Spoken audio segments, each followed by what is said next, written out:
George Parker is political editor of the Financial Times. Melanie Phillips is a journalist and social commentator, and Phil Collins writes for the Times. Let's not try to call it one way or another. Nobody knows, really. But was Nick Clegg wise to issue this challenge first off, do you think, George? I think absolutely. I think it's a no-brainer for Nick Clegg. This is a party at the moment which is polling around 10%. Nigel Farage's party in the latest polls polling around 10% as well. These are two minority parties discussing an issue which people don't really care very much about, and they're getting wall-to-wall publicity, including on this programme. So, of course, it's a no-brainer, and I think he was right to issue the challenge. The Liberal Democrats have set the bar fairly low. They basically want to get that 8 to 9% they're polling on at the moment up to about 11 to 12%, a level at which they think they can save 12 MEPs they've got at the moment. What's your feeling? I mean, at least Nigel Farage didn't look completely nuts, did he?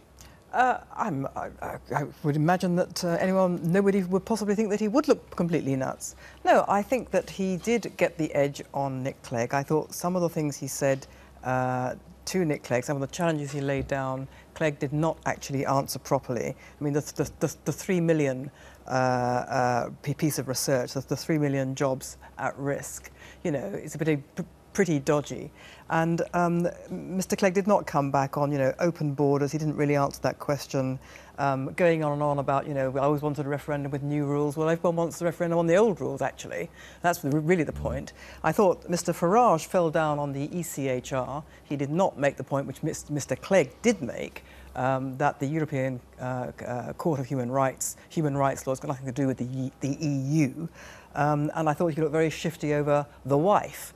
And the employment of the wife. However, overall, you know, I was just looking at the sort of overall messages that both men were conveying, and you see Nick Clegg was actually, for a Lib Dem, this is really quite ironic. I thought that Nick Clegg was giving a kind of fear message. You know, if we come out, it'll be terrible, and was trying to sort of scaremonger over jobs. I was basically saying, you know, Britain can't go it alone, whereas Nigel Farage, curiously, was the much more optimistic of the two, much more attractive of the two. He was saying Britain can do it again, and we have to have faith in ourselves, and we have to take back control of our own government. What did you make of it? Well, I think that's not entirely true on immigration, for example, where I thought Nick Clegg gave a very clear liberal defence of immigration, which is, for all the apparent liberal elite who run the country, you don't hear that case made very often. He made it in a very full-throated way.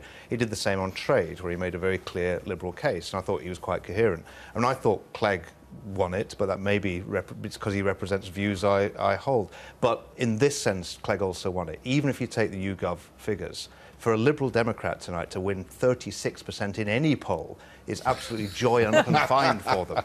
So that was the point of this. It's nothing to do with the EU, on which nobody's view will have changed. It's everything to do with changing your mind about Nick Clegg. And that was the point of him turning In that tonight. context, was it wise for Cameron and Miliband not to be represented there? I think it probably was, because, I mean, they don't have quite the same imperative that Clegg has. As George said before, to creep from 9 to 12 might seem like a fairly small journey, but actually it could be crucial for them electorally. And the same is true for UKIP. If they can hold about 10%, then they're going to do severe damage to the Conservatives. And of course, the point is that neither Ed Miliband nor David Cameron really want to talk about Europe in these European elections. If Labour talk about Europe, there's a danger their supporters go over to UKIP. If the Tories talk about Europe, we talk about Tory splits again. It seems to me they are the losers, because they are... Who are the losers? Cameron and Miliband, because they conspicuously did not take part in this debate. This was a kind of debate of surrogates. And, you know, their voices weren't heard. And I think people will take away, you know, quite a poor impression of them from that. Interesting, too, how Clegg embraced the Conservative idea, the legislation to lock in a referendum if there's a transfer of power, which is not a Liberal Democrat idea. He's come pretty late to that party, all of a sudden, that was very useful for him to be able to describe that and Clegg has gone on the journey from the outsider to the insider, and I thought he wore that quite well tonight. And Farage has come from nowhere to be the outsider, so it was quite a peculiar moment. I mean, and a very strange hour for us all to spend. Very strange. What are your feelings about whether people? Two of you have mentioned this is an issue people don't really care about. Yes, well, if you look at the opinion pollsters, they say that typically Europe doesn't come within the top 10 issues that people care about in their day-to-day lives. And I think that's true. It's one of the reasons why normally in European elections politicians talk about hospitals and schools and potholes and the roads and don't talk about Europe. But I thought the interesting thing this time was the Liberal Democrats, who are pro-European, are actually saying, we're going to tell it, we've got nothing to lose, we're going to say we're pro-European, we're going to send out a message. And their view is basically there's about 35% of the population who are pro-European, who want Britain to stay in the EU, and that's the pool of voters that they're fishing in, really. I don't think people don't care about it. It's just not on the forefront of people's minds. People are much more concerned about, you know, the day-to-day issues. But as soon as you start talking about it, then I think people do care quite considerably on one side or the other, and want to hear the arguments. People certainly care about immigration, don't they? They do, and that was probably the most interesting part of the whole thing, where the divergence was very clear. I thought Farage lapsed into some very peculiar language at that point. I mean, I don't know if I live in the Anglosphere. I don't know if I've even been there. But it's a territory that Nigel Farage seems to inhabit.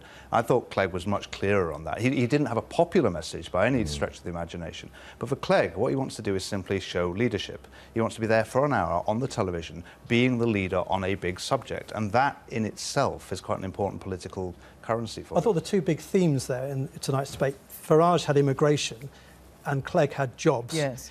And I thought actually immigration worked better for Farage than the jobs message worked for Clegg, just because it's a more visceral subject. It also happens to be number 2 on people's lists of concerns after the economy. So I thought that Nigel Farage channelled that part of it better than Nick Clegg did. Yes. Well, he's got the easier gig in a sense because he's got the more popular line. Yeah. I thought Clegg made a good fist of his line. It's just not a particularly popular one. I agree with Melanie about the jobs, though. That well-worn figure of 3 million is plucked out of the air, and as soon as that was interrogated, it's very flimsy indeed. So that argument, which Clegg began with, that this is essentially about our economic future, I think there's some truth in that argument, but I think Clegg lost that part of the argument. Yeah. But you see, this is also a contest for, you know, plucky outsider, plucky underdog outsider to the political process.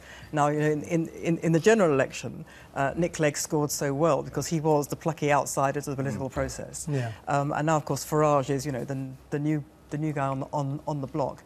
And I think Farage still has the edge. I think he is still very much the chippy outsider. He is saying the things that, you know, politicians won't say.